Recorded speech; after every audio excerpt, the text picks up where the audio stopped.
오늘 다메섹에 대한 경고의 말씀이 나옵니다. 계속해서 열방에 대한 심판의 메시지가 등장하고 있는데 이 메시지의 그 분위기를 잘 아셔야 됩니다. 열방에 대한 심판은 하나님의 분노의 날이기도 하지만 여전히 구원의 여지가 있는, 오늘 본문 말씀의 6절에 보면 하나님께서 남김없이 다 없애는 게 아니라 과일 두세 개가 남은 같겠고 또 네다섯 개가 남음 같으리라, 이런 표현들을 보면, 또 이사야에서 우리가 보았듯이 그루터기, 남은 자, 남은 것, 이런 표현들을 보면 하나님의 심판이 임하기는 하는데 남은 자들, 이 땅의 거룩한 자들을 남겨놓으셔서 그들로 하여금 다시금 하나님께서 일으켜 세우시겠다라고 하는 메시지들이 있어요. 이렇게 일관된 메시지들을 보면 그 심판의 분위기가 아주 엄중하지만 하나님께서 그 심판하심에 대해서 안타까워하신다. 가급적이면 하나님께서 아브라함을 통해서 열방에게 복이 되겠다 하신 이 약속의 말씀을 지키고 싶으신데 이 열방들이 협조를 안 하는 거예요. 그러니까 열방들이 하나님의 선택된 백성들을 괴롭게 하거나 혹은 하나님의 능력을 잃어버리고 그 능력의 반석을 마음에 두지 아니한 까닭으로 인해서 그들이 결국에는 그 심판을 면하지 못하게 되는데 하나님 마음에는 안타까움이 있다, 이런 표현이에요. 그런데 우리는 그냥 이 심판의 엄중한 단어들만 이렇게 묵상하다 보니까 이런 나라들은 없어져도 싸다라는 표현으로 이것을 받아들이기 쉬운데 그렇지 않다는 거예요. 그러니까 기본적인 하나님의 마인드는, 하나님의 마음은 열국을 구원하시기 위한, 그들에게 아브라함을 통해서 복이 되게 하시려는 그런 계획을 세우셨지만 그들이 하나님에게 교만하고 또 하나님의 선택된 백성을 괴롭게 하고, 여기서 선택된 백성은 제사장 나라, 그러니까 이스라엘 백성을 의미하는 거죠. 자, 이렇게 해서 그 관련된 나라들은 다 하나님께서 심판하신다, 이렇게 표현되어 있어요. 다메섹의 잘못이 무엇일까? 오늘 10절에 잘 나타나 있죠. 우선은 내 구원의 하나님을 잊어버린 것, 또 내 능력의 반석을 마음에 두지 아니한 까닭이라, 이렇게 되어 있어요. 그러니까 하나님이 역사의 주관자이신 것을 이들이 잊고 있었다, 이런 표현이죠.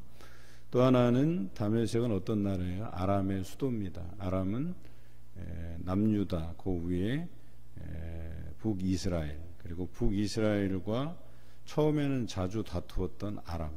그런데 아람과 이스라엘이 나중에 연합을 하게 돼요.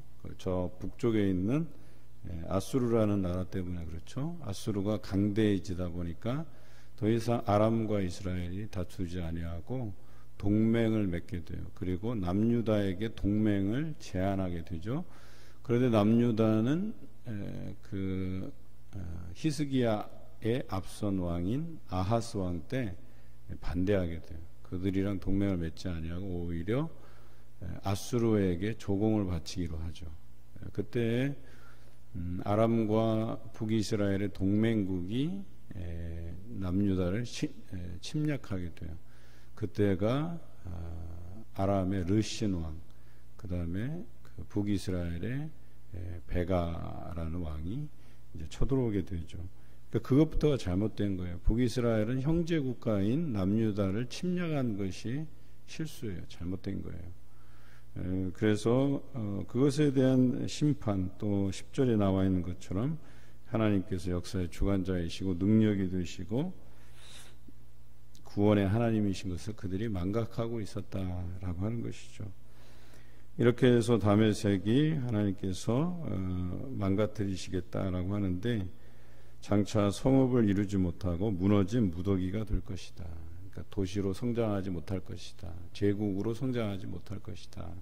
이렇게 말씀하고 있습니다.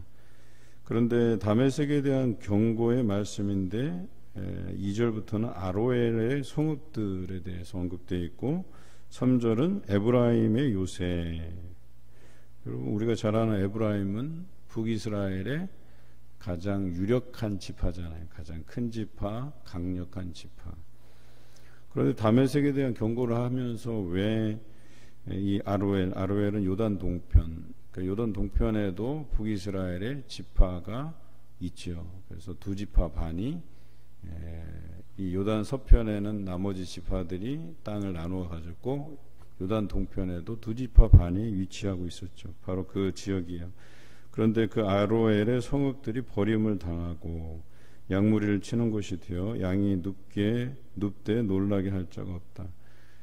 사실 이 표현이 조금 어려운 표현인데 양이 누웠는데 놀라게 할 자가 없다. 원래 평소의 모습이라면 양들이 누워있다가 이렇게 인기척이 나면 양들이 깨는 게 일반인데 양무리가 누웠는데 이렇게 깨게 할 자가 없다는 거예요. 그 표현은 뭐냐면 이 땅이 다 황무해져서 아무도 살지 않게 되는 땅이 될 것이다. 이런 표현이에요. 그래서 아로엘의 성읍이 버림받고 양 치는 자가 그곳에 와서 양을 칠 때 양이 누워 있어도 그 양을 깨게 할 그런 인기척이 없다.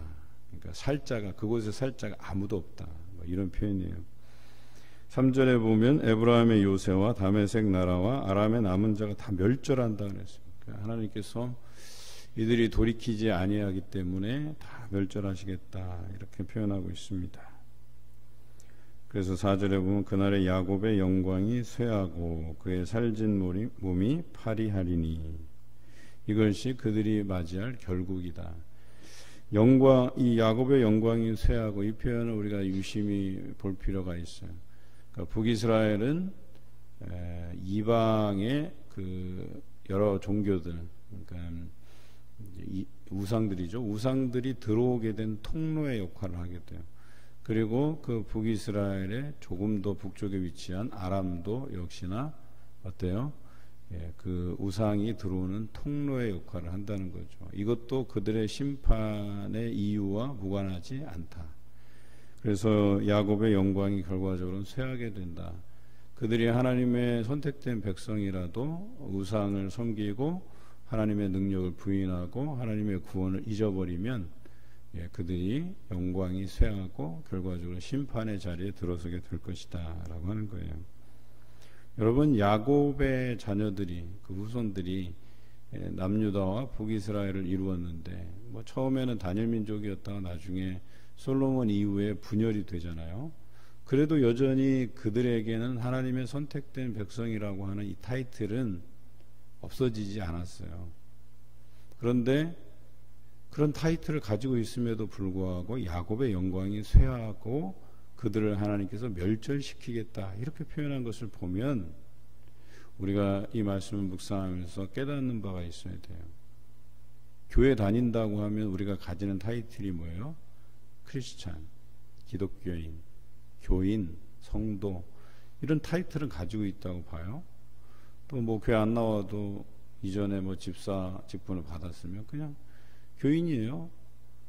근데 그런 교인들이 타이틀만 가진다고 해서 하나님의 심판을 면한다? 그렇지 않다는 거예요. 면하지 못할 수도 있다. 하나님의 심판 가운데 설 수도 있다라고 하는 것을 의미합니다. 그러니까 뭐예요? 하나님 앞에 교만하고 또 하나님 앞에 그 구원의 능력들을 잃어버리고 잊고 또 뿐만 아니라 또 하나님의 선택된 자들을 괴롭게 하는 이방 나라들과 같이 그들이 영광이 쇠하고 살진 몸이 파리하게 될 것이다 이렇게 표현하고 있죠.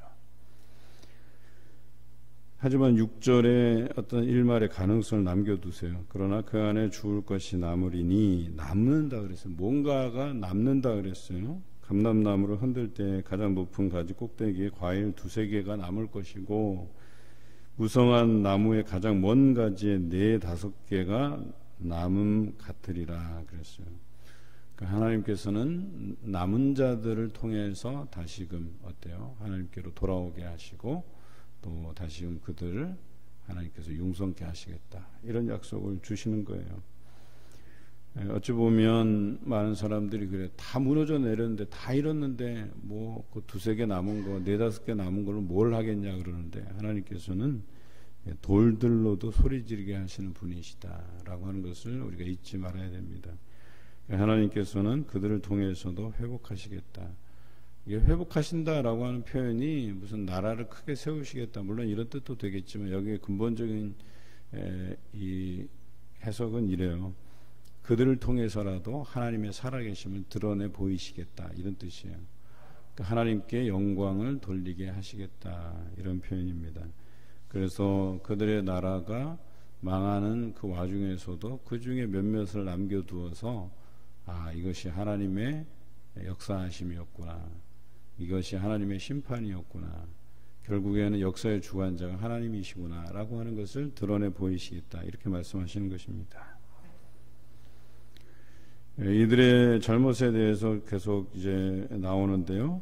또 하나는 8절에 손으로 만든 제단, 그 다음에 아세라, 태양상, 이런 표현들이 나옵니다. 이 이방의 잘못 중에 또 하나는 우상을 섬긴 죄다라고 하는 것이죠. 하나님을 기억하지 못하는 것, 구원의 하나님을 바라보지 못하는 것, 그 능력을 부인하는 것, 다 어디서 기인한 거냐? 우상 숭배에서 기인한 것들이에요. 그런데 이것이 이스라엘에게 큰 영향을 미치게 되죠. 그래서 가나안 땅을 밟을 때 여호수아가 신신당부했던 거예요. 나와 내 가족은 오직 여호와만 섬기겠고 너희들도 미적미적하지 말고 그 하나님과 그 다른 신들 사이에서 너희의 섬길 신을 택하라. 그 이야기는 뭐예요? 하나님만 섬기라, 이런 뜻이겠죠. 그런데 왜 모세도 그렇고 여호수아도 그랬고 왜 이런 것들을 신신당부할까? 그 하나님께서 그들을 통해서 너희가 그 가나안에 정착할 때 그 가나안의 신들, 그 우상들에 넘어갈까 하는 걱정 때문에 이런 말씀들을 하신 것 아니겠어요? 그런데 가나안에 정착했을 때 그 척박한 땅을 갈고 또 그곳에서 열매를 얻게 하신 하나님을 그들이 잊고 있었다는 거예요. 그들이 먹고 살만할 지경임에도 불구하고 뭔가 조금 더 나은 삶을 위해서 하나님을 버리고 그 땅에 다산을 상징하는 아세라, 또 풍성함을 상징하는 바알 신들을 섬겼다라고 하는 거예요. 사실은 별거 아니에요. 딱 시작한 게 내가 조금 더 잘 살아보려고. 지금도 만족한데 요거보다 내가 조금 더 잘 살아보려고 우상들을 섬긴 거예요. 그런데 결국에는 그것이 그들이 조금 더 잘 사는 게 아니라 완전히 다 망가지게 만드는 것이 되었다라고 하는 것이죠. 결국에는 그 우상 숭배가 내 구원의 하나님을 잊어버리게 하였고 내 능력의 반석을 마음에 두지 않게 만들었다, 이런 표현입니다. 9절에 보면 황폐라는 표현들이 있죠. 그러니까 모든 것을 황폐하게 만드시겠다, 소망 없는 것이 되게 하시겠다.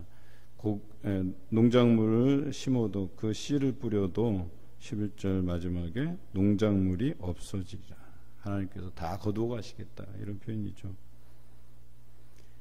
결과적으로 12절, 13절, 14절에는 하나님께서 열방을 꾸짖으시고 흩어버리시겠다, 이런 표현을 하시죠.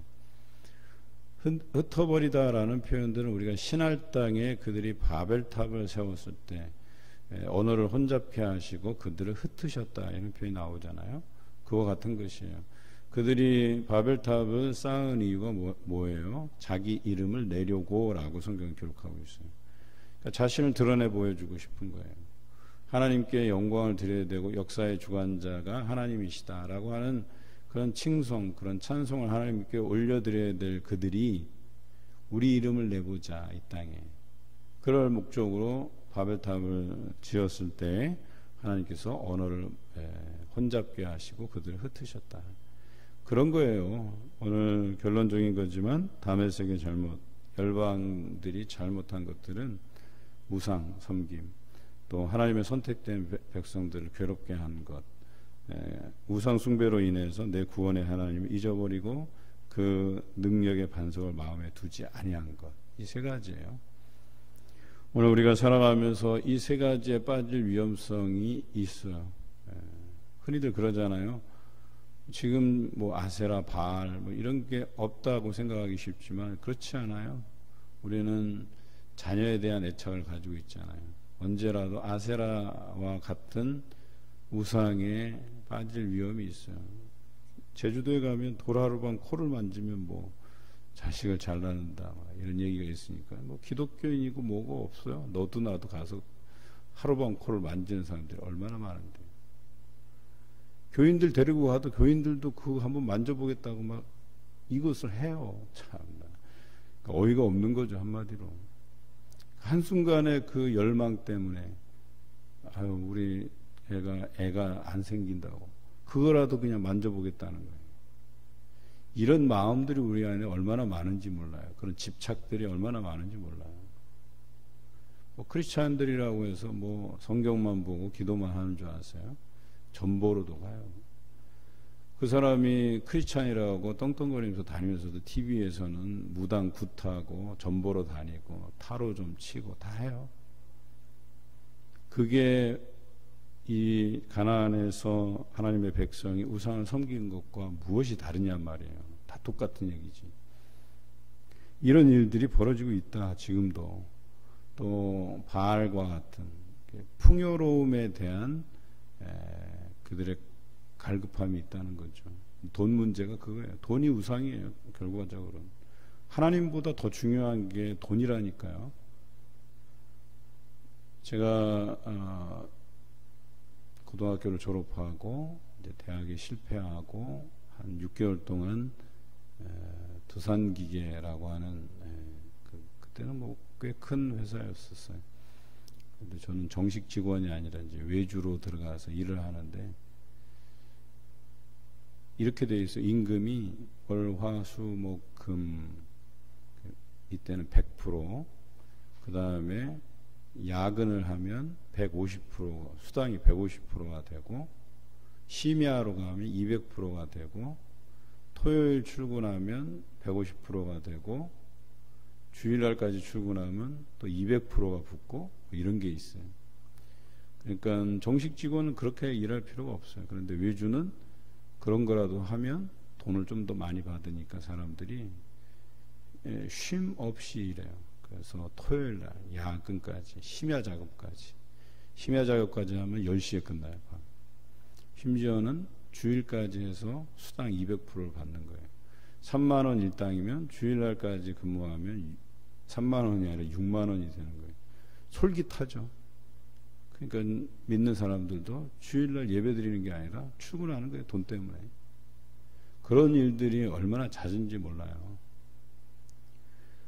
물론 우리 부모 세대의 그 성경적인 해석이 잘못됐다 하더라도 이분들이 주일날 이렇게 무슨 안식일 규정, 그러니까 사실 우리는 지금 안식일 규정에 이렇게 얽매일 필요가 없긴 하지만 이분들은 이제 성경대로 산다고 해갖고 성경도 제대로 해석함이 없이 그냥 그렇게 하면 좋은 줄 알고 주일날 그 뭐 돈 쓰고 뭐 사 먹고 이런 거 이제 조심하고 안 하고 뭐 이럴 때가 있었거든요. 우리에게도 그런 것들을 강조하시고 그러셨거든요. 성경을 잘 몰라서. 그래서 지금 생각해 보면 그런 엄격한 규율들을 지키려고 하는 그 마음의 중심은 잘못됨이 없어요. 그러니까 그건 뭐예요? 그것을 통해서 안식일을 거룩하게 지키려고 하는 그런 정신은 우리가 좀 배울 필요가 있지 않을까. 그러니까 주일날 그래도 하나님께 나와서 예배드리는 것을 소중하게 여기고 그 물질에 대한 쓰임보다 내가 하나님 앞에 더 가까이 나아가는 그것을 더 사모하는 것이 우리 마음 안에 있어야 되는데 그런 삶의 밑바탕이 지금 다 사라져 버렸어요. 그냥 언제라도 뭐 주일 예배 뭐 그냥 빠지지. 주일날 뭐 돈 더 많이 벌 수 있는데 글로 달려가는 거예요. 세상을 향해서 달려가는 거예요. 안타까운 마음이 있어요. 제가 이번에 이제 안동에 가서 설교 말씀을 이렇게 전하고 왔는데 이렇게 친분이 있는 여러 사람을 만나고 대화하는 중에 안타까움이 있었어요. 저 어느 권사님이 참 이제 가능성이 좀 없어요. 이제 많이 아프셔서. 그런데 그 장로년부 그 교사인 다른 권사님한테 그랬다는 거예요. 내가 이 병이 낫고 나면 성경 공부에 나갈게 라고 그러셨대요. 근데 그렇게 말씀하신 이유가 자기가 건강할 때 이제 뭐 내가 은퇴하는 마당에 뭐 성경 나가면 뭐 하겠어 라는 생각을 가지고 나 은퇴하고 나면 앞으로 성경 공부 안 나갈 거야 하고 선언을 해버렸다는 거예요. 그런데 자기가 병들고 이제 그 가능성이 없어지는 그 상황에서 그렇게 생각한 모양이에요. 내가 전에 그것으로 인해서 내가 벌 받았나 보다. 물론 그것의 그 인과관계를 설명하기는 어려워요. 그렇지 않을 수 있거든요. 그런데 본인은 그렇게 느낀 거예요. 내가 하나님 앞에 계속해서 은퇴하더라도 그런 열심을 다해야 되는데 그 열심을 한순간 내가 놓쳐버려서 이런 일을 당한 건 아닐까라고 하는 죄책감이 본인한테 밀려온 거예요. 그래서 그 상황에서 후회해봐야 무슨 소용이 있어요. 그런데 그게 이유가 아닐지라도 그에게는 그게 오점으로 남은 거예요. 그냥 자기 인생에 내가 죽더라도 지금까지 열심을 다해서 달려왔으면 하는 그런 바람이 있었는데 곰곰이 생각해 보니까 그게 자기 인생의 오점으로 남아버린 거예요. 그냥 여러분, 우리는 언제라도 우리가 선택한 것들이 우리 삶에서 오점으로 남을 수 있다니까요. 어제 또 한 권사님, 제가 존경하는 권사님을 뵀어요. 그 남편 되신 장로님도 굉장히 존경스러운 장로님이세요. 근데 은퇴하시고 나서 자기 삶을 곰곰이 뒤져보니까 그런 말씀을 하셨어요. 내가 담임 목사님께 한 가지 마음에 걸리는 일이 있었다는 거예요. 그 식당에 뭐 식판 문제, 아주 사소한 거예요. 식판 가지고 이걸 사용할 거냐 아니면 사용하지 말 거냐. 그러니까 그 식판 사용하다 보면 이게 식판이 딱 겹쳐놓으면, 씻고 나서 겹쳐놓으면 이게 들러붙어갖고 뗄 때 막 굉장한 고생을 해요. 군대 갔다 온 사람은 다 아는 고충이에요. 그래서 이런 고충이 있어서 이 식당에서 일하시는 분들은, 봉사하는 분들은 이거 굉장히 힘든 거다. 사용하지 않았으면 좋겠다. 이거 가지고 목사님한테 큰 소리를 냈다는 거예요. 그래서 자기가 은퇴하고 나서 참 그래도 나는 충성을 다하고 목사님 하시고자 하는 일들에 그렇게 협조했는데 그 큰 소리 한 번 낸 것 때문에 자기가 자책감이 든 거예요. 그러면서 은퇴하시고 나서 아내인 권사님한테도 이야기하고 목사님께도 제가 돌아보니까 목사님한테 이런 큰 소리 낸 적이 있었네요 하면서 후회함이 있었다라는 이야기를 들었는데요. 마찬가지예요. 우리 삶에서요. 그런 게 뭐 한두 번이겠어요. 얼마나 많은데, 우리가 후회할 만한 선택을 하는 것들이 얼마나 많은데요. 그런데요, 잊지 마시기 바라요. 내가 어느 순간에 그것을 후회할 날이 반드시 와요. 우리는 그것에 대해서 제대로 된 선택을 해야 될 때가 있어요. 잊지 말아야 될 것들이 있어요. 오늘 여러분들이 살아가는 삶이 후회스럽지 않은 그런 삶을 살아나가시는, 그래서 하나님의 심판의 자리에 서는 게 아니라 남은 자로서 하나님의 영광을 드러내시는 여러분 삶이 되시기를 주님의 이름으로 기원드립니다.